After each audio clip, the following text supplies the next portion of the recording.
Bom, então, agora dando continuidade, terminei de fazer o contorno da mão e já terminei de preencher a palavra Deus, que está tatuada nos dedos dela. Então vamos começando aqui o sombreado da mão. Aqui eu comecei fazendo a sombra projetada do cigarro por sob o dedo médio, né? E depois eu parti para as unhas. Como as unhas dela estão pintadas, eu não fiz aquele preenchimento chapado, eu fiz jogando alguns reflexos. Eu esperei um pouco naquela técnica de fazer sombreado de gota d'água, sabe? Mas não muito. Me esperei só um pouquinho e dei uma estilizada para dar um efeito legal, para parecer que a unha dela tá pintada e que mesmo assim ela tá reluzente, sabe? Refletindo bastante a iluminação do ambiente em volta dela, né?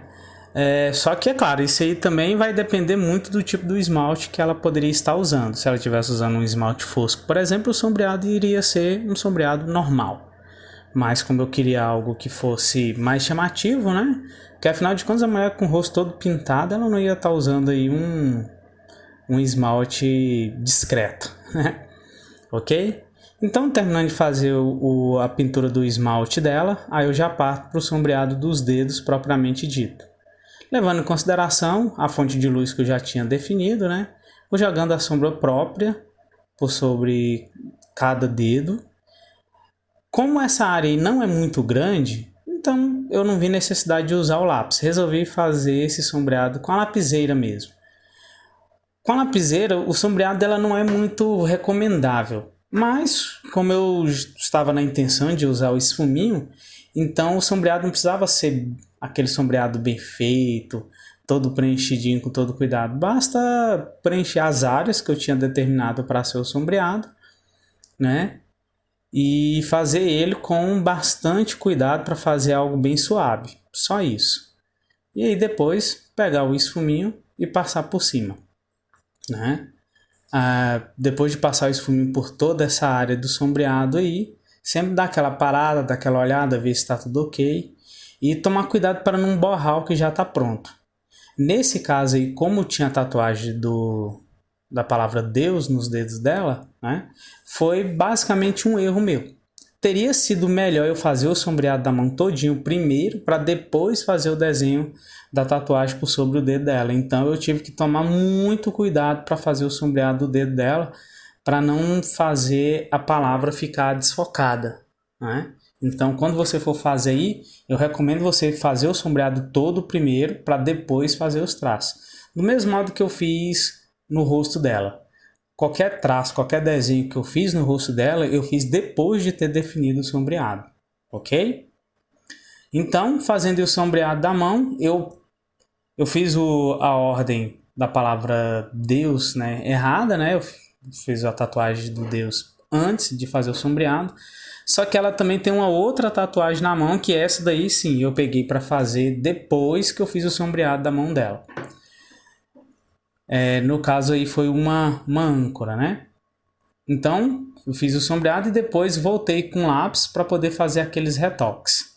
Sempre que você fizer qualquer coisa, depois dá uma parada, dá uma olhada, vê se tem alguma coisa que você pode retocar. Você vai retocar ou com um lápis ou com a caneta borracha, porque quando você passa esfuminho é muito comum borrar alguma coisa, né? Algum sombreado passar da área que você tinha delimitado.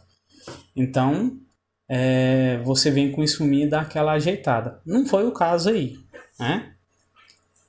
Aí agora, pegando aqui para fazer o desenho da tatuagem dela, eu peguei a lapiseira 05, a mais fininha, né? E comecei a fazer os contornos dessa tatuagem. Tomando todo cuidado para fazer algo bem discreto, porque afinal de contas é uma tatuagem em cima de outro desenho que vai ser uma tatuagem também, né? Então eu não podia fazer detalhes muito ricos, porque senão também ia ficar muito difícil para o tatuador passar para a pele. Não porque eu sou melhor que o tatuador, não, longe disso. Mas é porque o tatuador ele tem um trabalho de fazer numa pele. A pele ela se movimenta mais do que o papel. O papel é fixo, né? E outra, se eu errar um desenho no papel, eu posso muito bem embolar ele, jogar fora e começar de novo. Se o tatuador errar, na hora que ele estiver fazendo uma pele humana, ele vai ter um problema sério nas mãos, né? E além da pele ela ser menos firme do que o papel, ainda tem o problema da pessoa, que vai ficar se movimentando, né? E ainda tem a textura da pele, que a pele ela não é tão lisa quanto uma folha de papel. Então, realmente, para fazer o desenho no papel é bem mais fácil do que tatuar. Né? Então, eu tive que levar esse tipo de detalhe em consideração na hora de fazer esse desenho. Ok? O que não me impediu, é claro, de colocar alguns detalhes para deixar o desenho na mão dela mais bonito. Né? Eu coloquei a textura da corda, fiz cada gomo, fiz o sombreado da âncora, tudinho. Né? Usei só a lapiseira fina mesmo porque o desenho era muito pequeno. E depois de fazer esse sombreado, aí eu fiz aquele mesmo procedimento. Fiz o sombreado, passei o esfuminho e depois vim fazendo alguns retoques. Né? E como o desenho da mão dela é um desenho praticamente completo, eu fiz todos os efeitos. Né? Fiz o sombreado, a textura e fiz a sombra projetada da âncora também.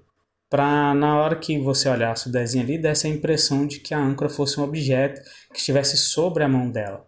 Porque esse efeito rola em algumas tatuagens de verdade e eu queria passar isso no desenho da tatuagem da mão dela. Ou seja, cada elemento do desenho que você for fazer merece um tratamento especial, ok?